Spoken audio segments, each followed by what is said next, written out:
Welcome, Brian, to Metallarium Pages. It's a great pleasure to talk with you about Diamond Head. This new re-release, The Light of the Nations.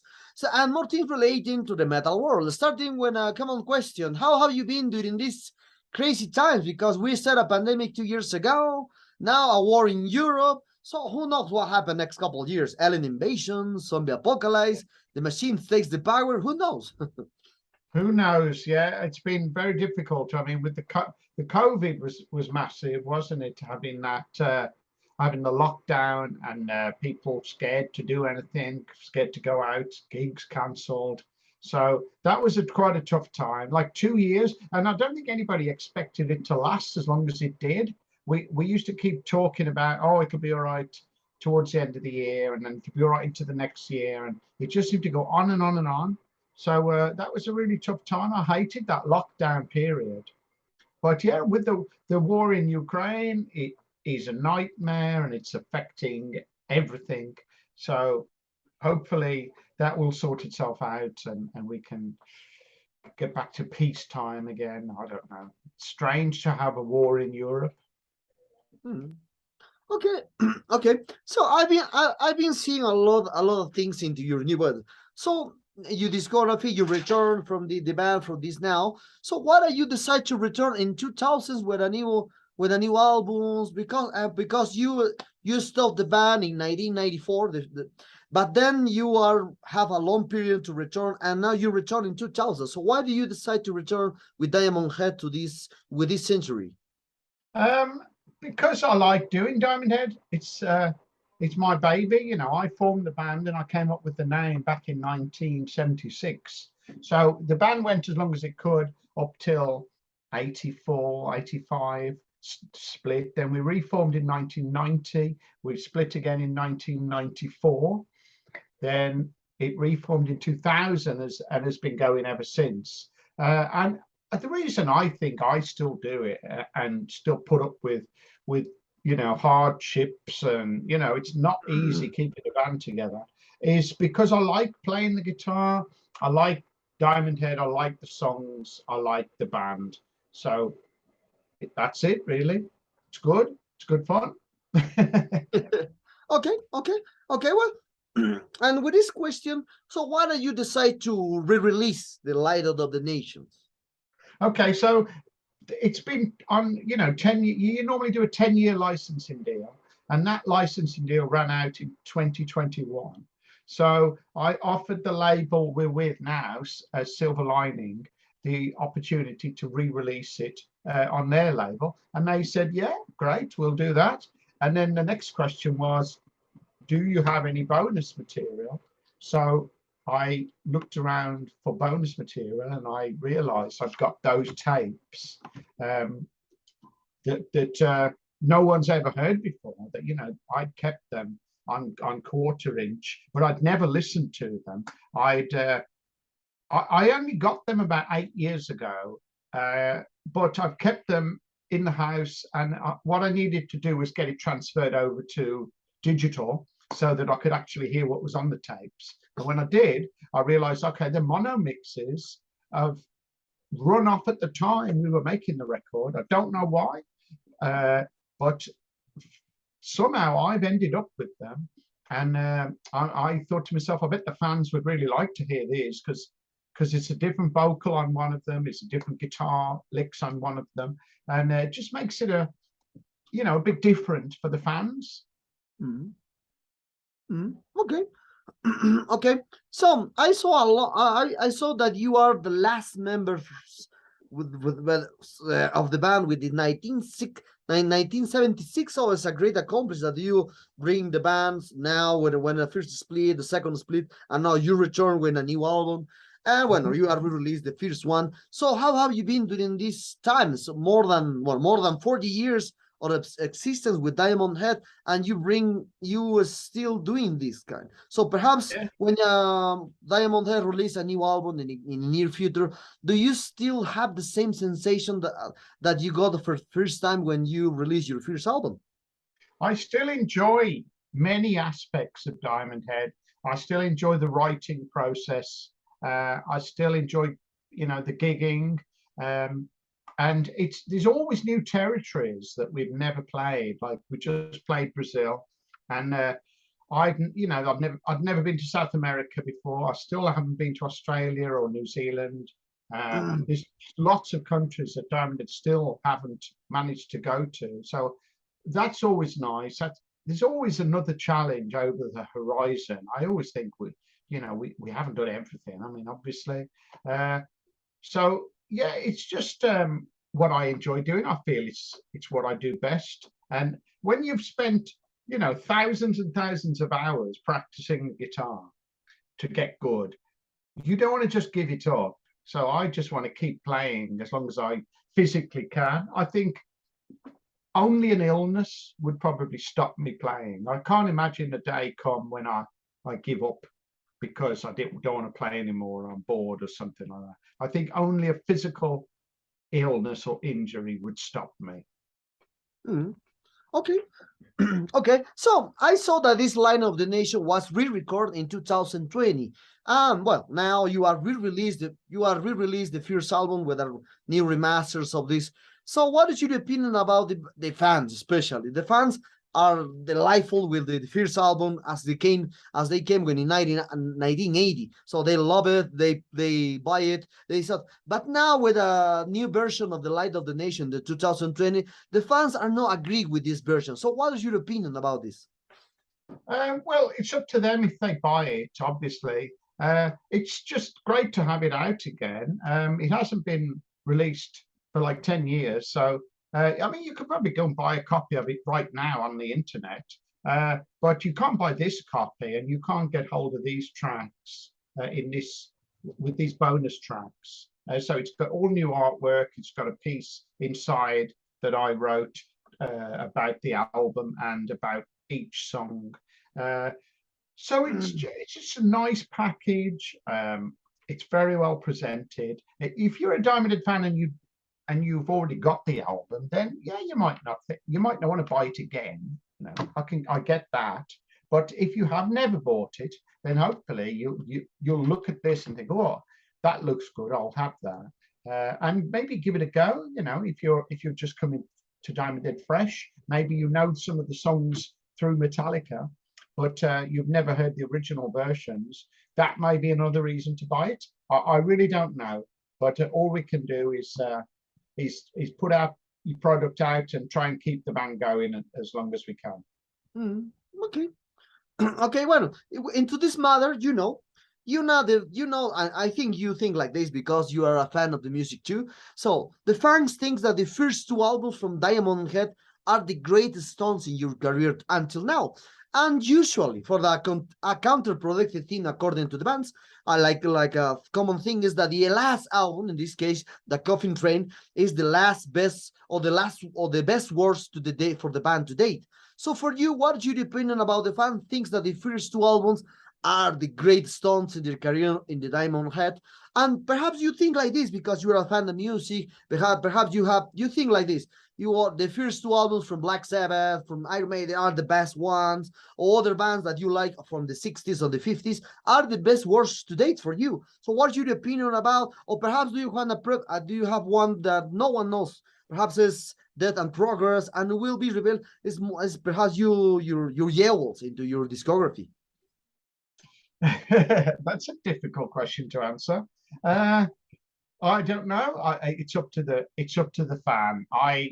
I'm proud of all the albums, obviously, because they come from me and they take a lot of time and effort to make. But there's obviously favorites. Light into the Nations is always going to be the classic album. I also like the Coffin Train, and I like the Diamond Head album from 2016. I like Death and Progress.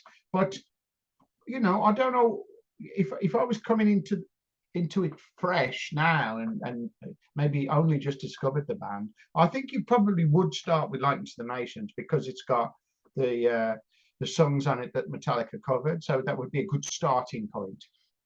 But it's like a lot of bands, you have favorite albums. If you take, for example, AC/DC, my favorite AC/DC album is Let There Be Rock, but I like I also like Power Age. I also like Highway to Hell, etc. But there's some of the later albums I'm not so fond of. But it's sometimes the period you get into. You first go into the band, depending on your age, and usually that's the period you like best. Mm. Mm. But yeah. So we are living in a world that, and most more, I think this new generation, talking about people of 25, 20, or 15 years, they love to do their list or their playlist into these digital platforms. So with 1, 2 songs, or more, maximum 3 songs from these kind of aspects. So for you, do you think the Am I Evil are the greatest songs from Diamond Head to now, to the listeners for the next generation, talking about the 20, 25, or 15 years? I think Am I Evil is great. I've got other favourites. I like Heat of the Night. I like Night of the Swords. But yeah, I'm happy that people like Am I Evil. I'm very proud of it. It's a big track. It's got a lot of dynamics, and it's very hard to write a song like that. We did very well to come up with that when we were like 19 years old.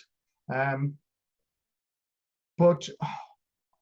I don't know. I might have missed the genesis of your question, really. But yeah. I know you mentioned Am I Evil, but I'm struggling slightly to hear everything you say.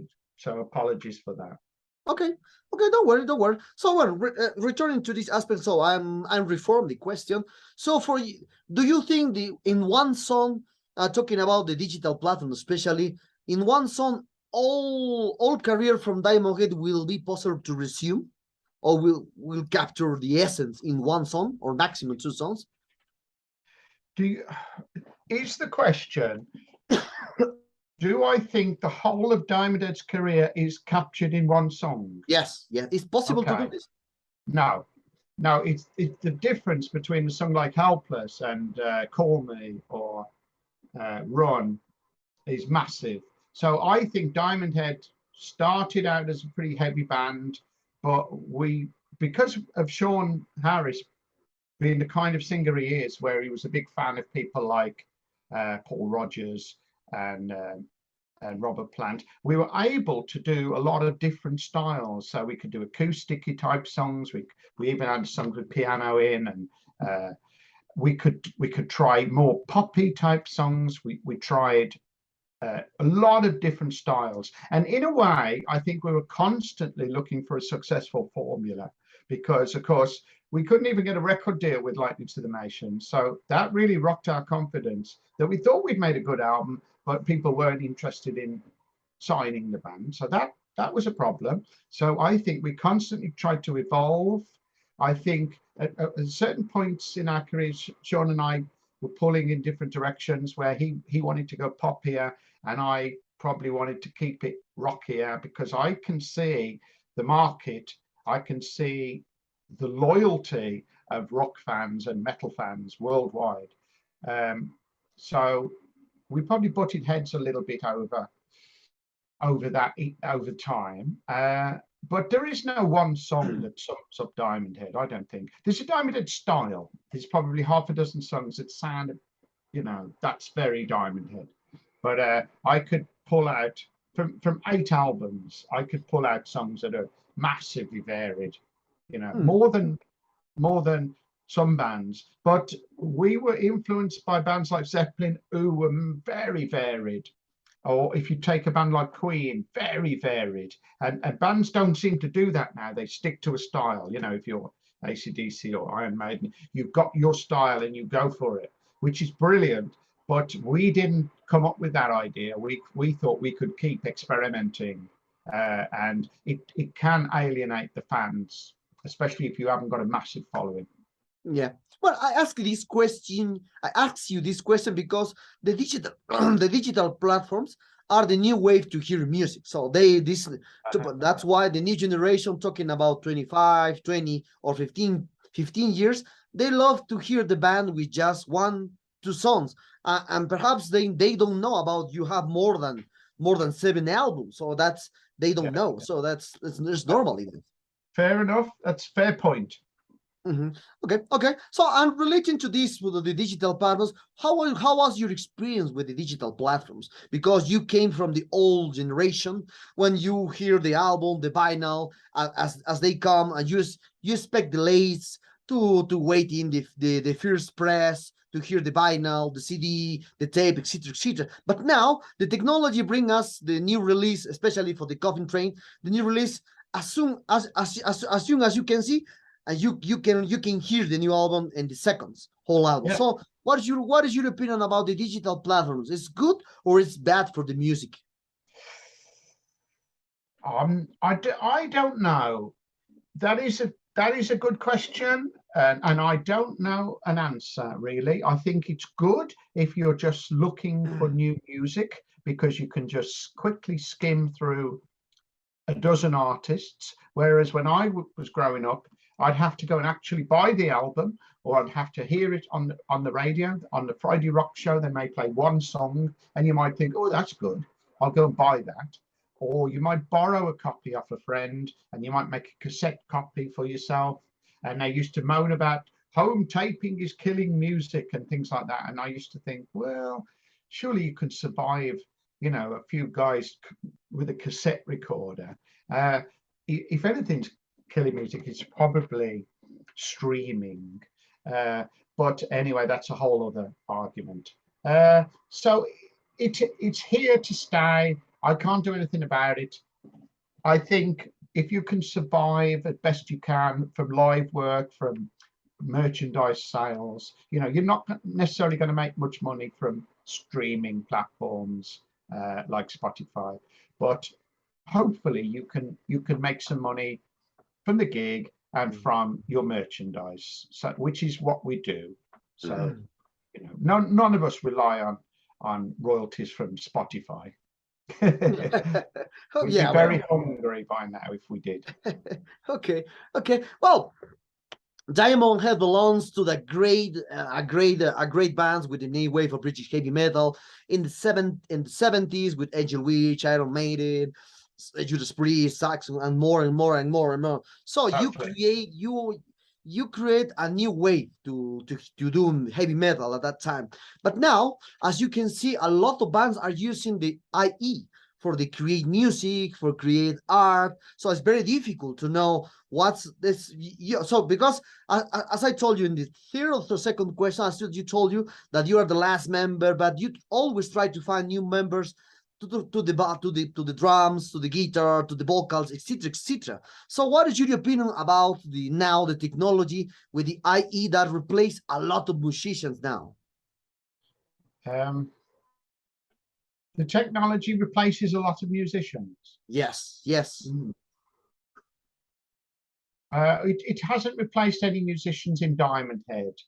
No, so in general, talking about this general, because you have you create the foundations in the heavy metal. But now, as you can see, a lot of new bands are playing. Just one man play drums, bass, mastering, mixing, everything. Just one man. Okay, well, but that's okay. That's just being, diversifying, isn't it? Things have changed. Music's moved on quite a lot in 40, 50 years. If that's what you've got to do, if you look at a pop star like Ed Sheeran, he does it all himself, doesn't he, with loop pedals and a little acoustic guitar. That's an incredible thing to do, to write, hit singles and sell millions of records on your own. There's not many people can do that. That's very rare talent.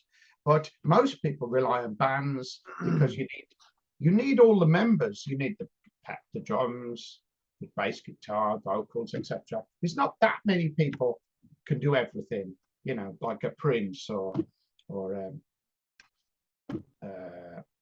don't know, but Paul McCartney. So I don't know. I mean, you could go into a studio and use a drum machine. You could use sequences to do the keyboards and the bass, and even probably guitar samples. But that's fine. That's just that. It's great for some artists. Maybe some artists don't like working with other musicians. Maybe they want complete control. Maybe their ego won't allow anybody to interpret anything they write. So they need complete control.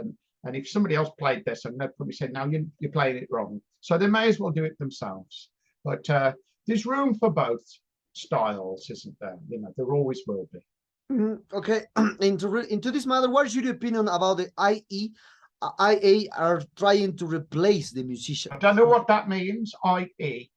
What's artificial intelligence artificial. Artificial intelligence, like That's right. AI. Wow. Yeah. I don't know. I know nothing about that. I remember watching the film years ago and I liked it, but I don't know anything about it. Sorry. Okay, well, as I told you, you created foundations into the heavy metal stuff in the 70s, but now a lot of bands are recreating your form or your method of the you know, so you have a lot of influence and a lot of new bands. But the curious thing is that the old bands like you are trying to sound fresh until today. But the unusual thing is that the new bands are trying to copy and paste the same sensations that you got in perhaps in Light of the Nations. So what is your opinion about the new bands trying to copy the same sensations that you got in your first album? Yeah, I don't know. I have seen a few bands that sound exactly like other bands. Like there's a couple of Motorhead type bands out there. There's always been thousands of Metallica type sounding bands. There's Black Sabbath sounding bands. There's probably bands that sound like Diamond Head. I don't know. Maybe they're just struggling to find something new. I thought to myself, if I was 18 now, I wouldn't know where to start because it does feel like all the territory's already gone. Rock has been around, as you know, 50 years. The territory's gone. Where do you start? If you play a heavy riff, you're probably going to sound like Black Sabbath or Metallica. It must be hard now to write something original. I don't hear that much rock music that's original. It all feels derivative. I love it when somebody comes up with something new. I have heard some new stuff, but not like it used to be in the 70s. But I suppose it's because that was my entry point, and there was less territory had been taken, so it was open. It was wide open. But it's all been snapped up now, I feel, and I don't know where you would go now if you'd probably have to come from technology. You'd have to incorporate technology into your playing and sound and recording style in order to try and separate you from 10,000 other bands. Yes. So I always consider that rock or metal music is the music of people that may age but keep the spirit young all the time. So I listen to the latest records from the classic bands, and after decades, many of them manage to keep the energy until now. So even the Diamond Head. So, but to be realistic, nothing lasts forever. In your opinion, what do you think is going to be happen when most classic bands that can perform at stadiums will be retired? Do you think that there are younger bands that can carry the torch in this aspect? Yes, they'll be there. I would imagine the promoters will just promote a band. You know, if your festival needs a headliner, then this band, they'll say, well, we'll give it to them. And they'll just move bands up the ladder. There's so many bands out there that yes, as the bigger bands fall away, like obviously Black Sabbath have finished. I don't know about AC/DC, they may never tour again. But as they disappear, the bands will replace them. I mean, if you go back 50 years, then you'd have had bands on, on bills and stuff, like you might have had, would be in the 60s, wouldn't we? So you'd have gone to see the Beatles, wouldn't you? Or the Stones, or the Kinks, or the Who, or the Searchers, etc., etc. There was hundreds and hundreds of bands in the 60s. So they would disappear, the 70s, 80s, 90s, on we go. So just because it looks like some of the bands are irreplaceable now, they're not. And in 10 years' time, it'll be we'll be having this conversation again, saying what's going to happen when when the big bands split up, you know, because we survived Led Zeppelin and, you know, splitting up and Black Sabbath and you know, etc. etc. There's dozens of bands that are not going anymore. So we survive that. We can survive anything. Okay, okay. So we are very close to this interview, Brian. And with this, what are the future plans that the band has for the perhaps a new album coming? Because a new album, because the Coffin Train was a great one. Perhaps you have Latin tours here, a complete full tour because you played in Brazil, you told me. But perhaps you have a full tour upcoming for the next couple of years. Who knows? More videos upcoming. Who knows? I don't know what you just said, but we definitely got a new album ready for next year. We haven't recorded it yet, but we've done demos. We've rehearsed it. We will try and get the drums done next January, and then we can layer on top of that. But yeah, I think the next album is going to be amazing because I had so much time to prepare the material with lockdown, as did a lot of people. So almost 2 years of being stuck at home working on song ideas will pay dividends, I think. And I think the next album will be fantastic. I don't know if it'll come out next year. Hopefully it will, but it'll definitely get underway next year. Okay, okay. And talking about the upcoming tours, perhaps yeah, here, Latin America one. Yeah, we've got a big tour with Saxon in October, November. So that's in a couple of weeks' time, and we're looking forward to that. With 33 dates, I believe, all across Europe and the UK, and we get on really well with the Saxon guys. So it should be really good. No drama, you know, good fun.